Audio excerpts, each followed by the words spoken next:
Ватан геройлары көне тарихы Ирак вакыйгаларга барып тоташа. Нәкъ шушы көндә Екатерина II 1769 елда җиңүче изге Георгий Победоносец орденын раслый. Әлеге орден ватанны саклаганда кыюлык һәм батырлык үрнәкләре күрсәткән сугышчыларга бирелә торган була. Бүгенге чорда сугыш кырларында һәм тыныч тормышта кыюлык һәм батырлык үрнәкләре күрсәткән шәхесләребезне искә алу бигрәк тә мөһим.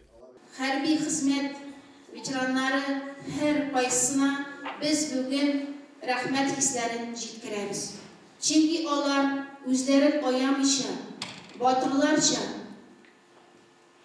илебез алдында торган бурычларын намус белән үтәп, ватанны саклап, намусларны тап төшермичә, гаиләсен, илебезне сакладылар. Илебез бер кайчан да үз батырларын онытмый. Ватан геройларын искә алу чарасында да истәлек медальләре бирелде. Чик буе хезмәте ветераннарының Россия Советы беренче дәрәҗәдә чик буе хезмәте отличниклары Илдар Шәймиев һәм Илдар Хабибуллиннарга истәлек медальләрен Марина Бәдретдинова тапшырды.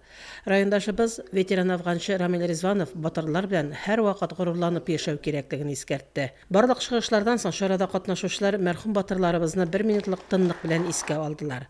Бүгенге үсеп килүче һәм киләчәк буыннарга кадәр батырларыбыз хакындагы истәлекләрне җиткерү, балаларыбызда һәм оныкларыбызда шушы сыйфатларны тәрбияләү бүгенге әби-бабайлар һәм әти-әниләрнең изге бурычы.